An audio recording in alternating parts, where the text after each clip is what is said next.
Hello.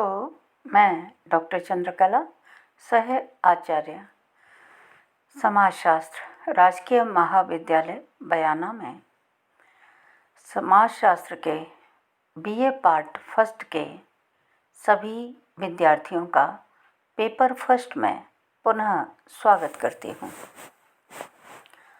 बच्चों, आज हम जिस टॉपिक को आपके मध्य डिस्कस करेंगे वह टॉपिक है व्यक्ति एवं समाज, अर्थात इंडिविजुअल एंड सोसाइटी। तो चलिए टॉपिक को शुरू करते हैं और आज डिस्कस करेंगे व्यक्ति तथा समाज के परस्पर संबंध क्या हैं, इसी पर प्रकाश डालने का प्रयास करते हैं। मनुष्य एक सामाजिक प्राणी है, अतः व्यक्ति और समाज परस्पर संबंधित हैं। ये बात बिल्कुल सही है। इसको मैं उदाहरण देकर के आपको समझा सकती हूँ। अन्ना कॉस्पर, हाउजर, अमला, कमला और रामू भेड़िया जैसे अभागे बच्चे इसके बहुत सटीक सार्थक उदाहरण हैं, जिनसे ये स्पष्ट होता है कि समाज के अभाव में व्यक्ति की क्या दशा होती है। अगर समाज नहीं होता तो हम सबकी पोजीशन क्या होती, वो इन बच्चों जैसी है। इन बच्चों में कॉस्पर हाउजर है, अन्ना है, अमला है, कमला है, रामू भेड़िया है। ये सारे बच्चे इसके उदाहरण हैं कि समाज के अभाव में क्या पोजीशन होती है मानव की। इन सभी में कोई भी सामाजिक गुण विकसित नहीं हो पाया था। कोई भी गुण सामाजिक विकसित नहीं हो पाया। क्यों? क्योंकि ये समाज के मध्य रहे ही नहीं, तो विकसित कैसे होता। ये जब मिले तब इन्हें ना तो चलना आता था, न बोलना आता था, न खाना आता था, न कपड़े पहनना आता था, कुछ भी नहीं आता था। ये सिर्फ जानवरों की तरह व्यवहार करते थे, न बोल सकते थे, न खा सकते थे आदमियों की तरह से, है ना, न कपड़े पहन सकते थे, न आदमियों की तरह से चल पा रहे थे। ये जानवरों की तरह ही चलते थे, खाते थे और गुर्राते थे, बस इतना इनको आता था। व्यक्ति को समाज की प्रमुख देन इस प्रकार हैं, जैसे व्यक्तित्व का विकास। आज आपके पर्सनैलिटी का जो भी विकास है वो आपके परिवार की वजह से, वो आपके आसपास के वातावरण की वजह से, वो आपके समाज की वजह से है। परिवार कहाँ है? समाज में, है ना। तो व्यक्तित्व का विकास। दूसरा देखिए, सांस्कृतिक प्रतिमान एवं चरित्र का निर्माण। तीसरा देखिए, स्व का विकास। ये बहुत ही इम्पोर्टेंट चीज़ है, स्व का विकास। और चौथा है सामाजिकरण। ये व्यक्ति को समाज की प्रमुख देन है। ठीक है, ये वे बिंदु हैं जिनके बिना मानव समाज की हम कल्पना भी नहीं कर सकते हैं। ठीक, चलिए आगे बढ़ते हैं। व्यक्ति और समाज के परस्पर संबंधों के बारे में 3 सिद्धांतों का प्रतिपादन किया गया है, जो क्रमशः मैं आपको एक एक करके बताने का प्रयास करती हूँ। व्यक्ति और समाज के संबंध के बारे में जो सिद्धांत हैं, पहला देखिए सामाजिक समझौते का सिद्धांत। ठीक है। दूसरा देखिए सावयवी सिद्धांत। ठीक है। तीसरा देखिए सामूहिक मस्तिष्क का सिद्धांत। और इस तरह मैंने ये आपको 3 सिद्धांत बताए। अब इन पर थोड़ी सी चर्चा की जाए। सामाजिक समझौते के सिद्धांत में व्यक्ति को अधिक महत्व दिया गया है। सामाजिक समझौते के सिद्धांतों में व्यक्ति को अधिक महत्व दिया गया है। इसमें समाज को एक कृत्रिम व्यवस्था बताया गया है। इसके समर्थक हैं हॉब्स, लॉक और रूसो। तो बच्चों, आपको ये बहुत अच्छे से ध्यान रखना है। सामाजिक समझौते के जो प्रतिपादक हैं, जो समर्थक हैं, वो कौन है? हॉब्स, लॉक और रूसो।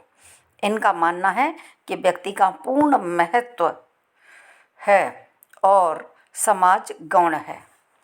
ठीक है, क्योंकि यह उसकी रचना है, समाज व्यक्ति की रचना है, ऐसा इन लोगों का मानना है। अब हम चलते हैं सेकंड पर। सेकंड है हमारा सावयवी सिद्धांत। तो सावयवी सिद्धांत में समाज को अधिक महत्व दिया गया है। वहाँ व्यक्ति को अधिक महत्व दिया है, यहाँ समाज को अधिक महत्व दिया है। ठीक है, यह समझौते वाले सिद्धांत के ठीक विपरीत सिद्धांत है और स्पेंसर, लिलिनफेल्ड, शेफिक तथा नोविको आदि इसके समर्थक हैं। तो आपको सिद्धांत के साथ उनके समर्थकों का भी ध्यान रखना बहुत ज़रूरी है। ठीक है, मैंने क्या बताया है? सावयवी सिद्धांत के समर्थक स्पेंसर हैं, लिलिनफेल्ड और शेफिक तथा नोविको, ये 4 लोग बताएं जो इनके समर्थक हैं। इसे समष्टिवादी विचारधारा के नाम से भी जाना जाता है। तो ये बात भी आपके लिए शॉर्ट क्वेश्चन के लिए बहुत महत्वपूर्ण है कि कौन से सिद्धांत को समष्टिवादी विचारधारा के नाम से जाना जाता है। स्पेंसर के अनुसार समाज एक जीव रचना की तरह है, बायोलॉजिकल जो क्रिएशन है उसकी तरह से है। ठीक है, अब चलते हैं हम और तीसरा सिद्धांत लेते हैं। तीसरा सिद्धांत है आपका सामूहिक मस्तिष्क के सिद्धांत में भी समाज को अधिक महत्व दिया गया है, परंतु व्यक्ति या समाज में से किसी एक को अधिक महत्व देना कभी भी उचित नहीं माना जाता है।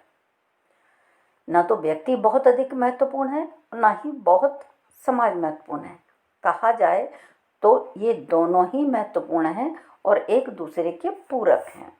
ठीक है, इसमें समाज को एक सामूहिक मस्तिष्क का रूप प्रदान किया गया है। समाज क्या है? सामूहिक मस्तिष्क। प्लेटो, हीगल, मैकडूगल और हीगल ने इसे समर्थन दिया है, लेकिन ये भ्रमात्मक स्थिति को प्रकट करता है। इसमें कोई भी चीज़ ठीक से स्पष्ट नहीं हो पाती है। आगे बढ़ते हैं। व्यक्ति के लिए समाज अनिवार्य है।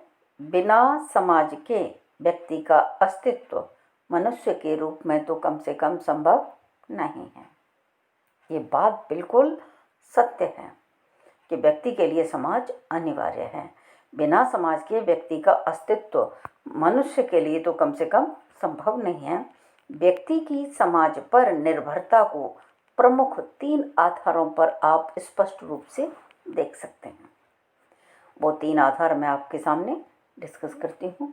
पहला देखिए, जन्म से लेकर मृत्यु तक उसे समाज में की आवश्यकता होती है और इस बात को बहुत अच्छे से समझा जा सकता है। क्या जन्म के समय जो इन्फेंट चाइल्ड है उसको आप समाज से अलग कहीं छोड़ दें तो क्या वो सरवाइव कर जाएगा? क्या वो जी जाएगा? जन्म के समय मनुष्य के जो बच्चे की स्थिति है वो कितनी असहाय होती है कि उसे अपनी रक्षा के लिए अन्य पर निर्भर करना पड़ता है। भोजन, सामाजिक गुण, चलना फिरना, पढ़ना लिखना, खाना पीना, कपड़े पहनना, नहाना आदि अनेक कार्यों को वो सामाजिकरण की प्रक्रिया के द्वारा समाज में सीखता है। अतः इसकी महत्ता और निर्भरता एकदम स्पष्ट है।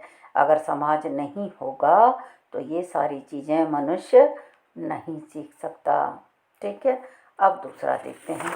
दूसरा क्या है? मनुष्य की भौतिक आवश्यकताओं के साथ साथ मानसिक ज़रूरतें भी होती हैं भाई, और इस बात से उससे इनकार नहीं किया जा सकता है। ठीक है, जिस तरह से भौतिक आवश्यकताएं महत्वपूर्ण हैं उसी तरह से मानसिक ज़रूरतें भी बहुत महत्वपूर्ण होती हैं, जिनकी पूर्ति भी समाज में ही स्वीकृत तरीकों से की जा सकती है। पूर्ति कैसे हो रही है? समाज में ही हो रही है। कैसे हो रही है?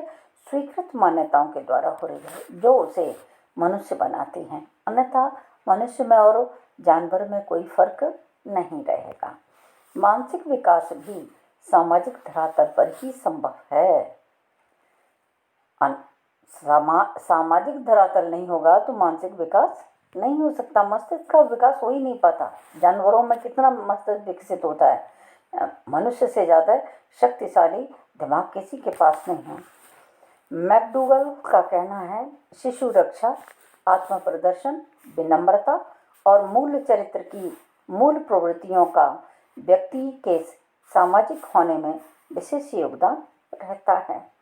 ठीक है, अब चलते हैं तीसरे की तरफ। इसमें क्या है, समाज मनुष्य का उन्नायक है, अर्थात समाज नहीं होगा तो मनुष्य की उन्नति रुक जाएगी, होगी ही नहीं। रुक क्या जाएगी, होगी ही नहीं।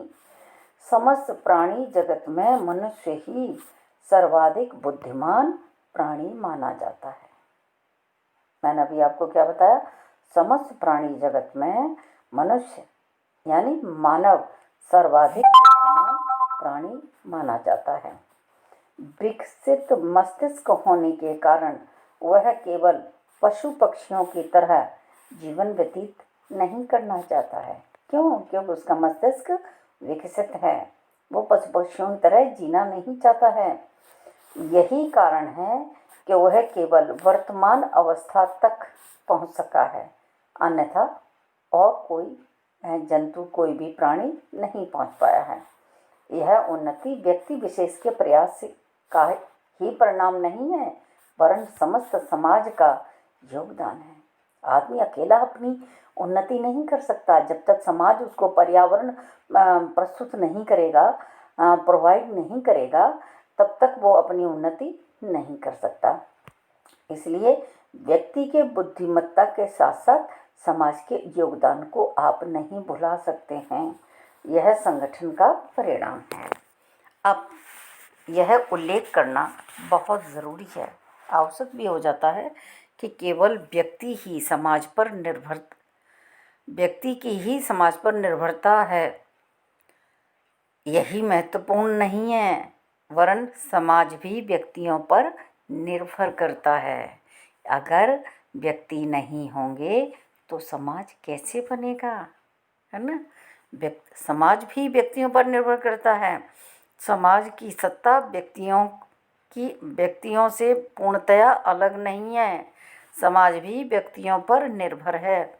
वास्तव में कहा जाए तो ये एक दूसरे पर निर्भर हैं, एक दूसरे के पूरक हैं, एक दूसरे के पारस्परिक कारण हैं। अगर वास्तव में दोनों पूरक ही कहे जाएंगे। ठीक है, तो इस तरह से मैंने आज आपको समझाया व्यक्ति और समाज, व्यक्ति और समाज की महत्ता, व्यक्ति और समाज के संबंध, और व्यक्ति पर समाज की निर्भरता और समाज पर व्यक्ति की निर्भरता।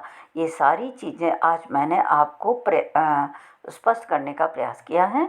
और फिर भी यदि आपको कोई चीज़ समझ में नहीं आती है, नहीं आई है, तो आप बेझिझक मुझसे पूछ सकते हैं।